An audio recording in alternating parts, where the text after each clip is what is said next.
咳嗽的精油经络按摩法。大家好，我是李纯莲。每年节气在进入寒露之后，总是一场风雨一场寒，早晚都会特别的凉。这时日夜温差拉大，人在季节交替的时候，免疫力在适应上也会比较吃力，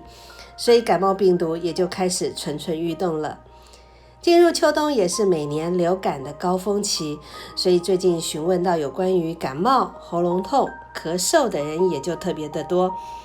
特别是大家都很困扰的一个问题，就是明明感冒都已经好了，可是还留下断断续续咳嗽的病根。上周小芳在赖上就问到了关于感冒已经走了1个月，还是经常在夜里睡觉的时候不自觉的觉得喉咙发痒，一咳就一发不可收拾，整晚都不得安宁，连觉都没得睡，不知道该怎么办才好。感冒就是我们通常称的流感，多在春季、冬季发生，经由空气飞沫直接传染，属于呼吸道传染病。虽然有分为 A 型流感、B 型流感的差别，但大体也都表现出呼吸道感染的症状，包括了咳嗽、流鼻水、鼻塞、打喷嚏、头痛、发烧、全身酸痛、乏力等。一般发病的潜伏期大约在几个小时到2天。流感病毒侵犯人体的周期大约1周到10天左右，就会产生新的类种。1周之后症状消失，你以为它被你治好了，其实它可能是在酝酿下一次的变种。因为感冒是一种非常聪明的 RNA 病毒，会不断的在变形，就像最早发现的H1N1 一直到现在的 H5N9， 从来没有一个形式重复的，所以很难用预防针来预防。有感冒伴随而来的咳嗽情况是最烦人的，稍微一刺激就咳个不停。首先跟大家澄清一点，咳嗽本身并不是病，它只是身体的一个保护机制，或是说反射机制，也就是当呼吸系统的黏膜附着上不该有的东西，例如像细菌、病毒，它们在感染黏膜的同时呢，也会引起免疫系统的警觉。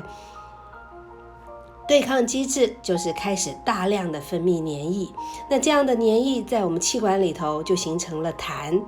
在鼻腔里就是鼻涕。其实我们时时刻刻都在分泌这样的黏液，在平常1个小时大约会有1个鼻管的黏液会被分泌出来，一天大约会有几百毫升。这样的黏液呢，其实一小部分会变成了鼻涕，鼻涕干燥了后会变成鼻屎，而绝大部分的黏液其实是从呼吸道产生出来之后又被我们吞了下去。在受到细菌感染的时候，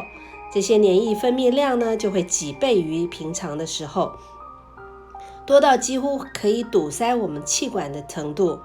那这样的刺激可不小，比如我们在边吃饭边聊天的时候，一不小心一个饭粒不小心吸进去呛到了，你可能会发生剧烈的咳嗽，想把这个饭粒排出来。那一个人在感冒的病程在7天左右的这段时间呢，这并不意味着第7天的时候你的细菌病毒全都没有了，那只是因为它们的数量已经少到不足以让你发生发烧、流鼻水、浑身酸痛的地步，它们还会有少量的寄生在我们呼吸道黏膜上面，所以感冒之后的咳嗽就说明黏膜上面并没有完全的修复，还有致病源在上面，身体还会不断的在清除它。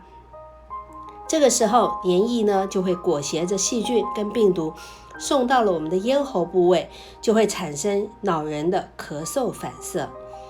针对这种恼人的咳嗽，或是发生在夜晚平躺时候的夜咳，你当然可以采取西医的镇咳药物或是糖浆来服用。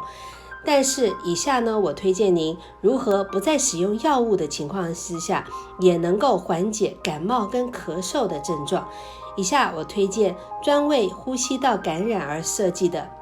辛夷按摩油，它是由汉方的辛夷、防风、银杏、迷迭香、薰衣草、薄荷、柠檬所组成。入我们的肺经，对于呼吸道可以起到通窍、抗菌、温阳的作用。在使用上有几个按摩的区域如下。按摩区域1在印堂穴区，是我们两眉中间到前发际成一条直线这个区域。操作是用2个拇指从我们眉头起，交替的往上直推入前发际，约推30到50次。它主要用在于鼻塞、头重、感冒发热、精神萎靡、小儿惊风。按摩区域2在太阳穴区，在我们两眼的外侧太阳穴区，用我们两手的食指跟中指以画圆的方式按摩，前后转推约30到50次。主要治疗头痛、感冒发热、精神萎靡、肌肉酸痛。按摩区域3在我们的天突穴区，天突穴位在于颈部，当前正中线两锁骨的中央凹陷处，用拇指跟食指的指腹按住1到2分钟，或是按揉20到30次画圈，用力的由轻到重，以不感到难受为止。按摩区域4在我们的鱼际穴区，鱼际穴位在我们手拇指本节后的凹陷的地方，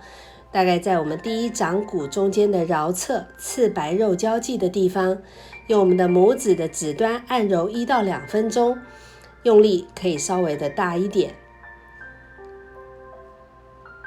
按摩区域5是在太渊穴区，太渊穴位在我们手腕的部位，在腕横纹上面摸得到脉搏跳动的地方，我们沿着肺经脉由手臂前侧、内侧向上一直按摩到手肘的弯曲处。这个方法呢，是用拇指的指端按揉，再加上推磨，每一寸停留1到2分钟，在整个手臂的前内侧。如果咳得太厉害了，已经影响到睡眠，这个时候你就可以吃一些止咳药，因为只是持续好几天睡不着，受到了损失可能会比你不停的咳嗽还要大的。但我们经常会遇到一个情况，就是白天感觉还可以，但是一到晚上睡觉的时候呢，就开始狂咳。这其实也是一种规律，咳嗽在夜晚发作要比白天发作的多，是因为咳嗽整个动作会牵涉到我们的咽喉、气管、支气管、胸膜、肺还有副交感神经都在这个区域密集的分布。交感神经跟副交感神经是一对相互制约的系统，只要一个兴奋，另一个就会被压制住。白天活动的时候是交感神经兴奋的时候，所以等到夜深人静的时候，副交感神经就会开始兴奋了，所以它直接带来的效果就是气管收缩，呼吸道里的分泌黏液增多，更容易阻塞我们的气管，咳嗽也会更严重。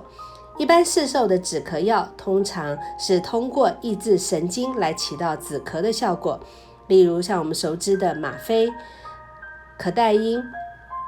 不止它有止咳，咽喉疼痛也会因此被压制住，但是吗啡容易成瘾，所以一般人不能使用，且这类的抑制神经类的止咳药物对小孩来说还是有相当的风险，有些会造成呼吸的停止问题，所以如果小孩还不到6岁，或者自己手头上没有止咳药的话，最好的办法呢，就是可以吃一颗喉糖。不要以为这是偏方哦，这确实有医学认可的止咳方法，因为糖分里面混着水，可以促进我们黏膜生成一个保护膜，避免黏膜被细菌侵扰，这个效果是立竿见影的。给咳嗽的小孩吃一颗薄荷糖，此时清凉的感觉再加上糖分溶解速度慢，对小孩来说效果会更好，因为这个东西除了能够安抚他们的呼吸道，还能安抚他们因为剧烈咳嗽而受惊的心。说到这，我们也可以回忆到很多民间的偏方，像是冰糖煮水梨、糖蒸蛋、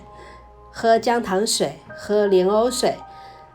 说这些东西能止咳，但其实重点不在姜，也不在莲藕，最后起效的往往是里面的糖分。就像我们从小到大所熟知的川贝枇杷膏，都含有大量的麦芽糖，就是这个道理。这也是说明了为何坊间各式各样的中成药的止咳药里面，大多都是以糖浆剂型出现的。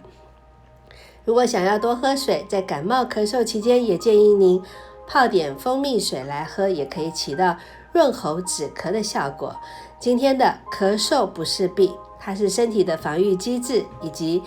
感冒咳嗽的精油经络应用法，就为您解析和分享到这边。感谢您的聆听，我是李纯莲。如果您觉得受用，也请在文末给我点个赞，并且欢迎分享给您的朋友哦。如果你也有其他疑难杂症想要提问，欢迎加入梅小编微信 carein88， 记得需要大写，告诉梅小编，请他加您进入纯粹讲精油。我每周日晚间9点微信线上开讲，您的问题有机会被我入选为每周纯粹新观点的专题讲解哟。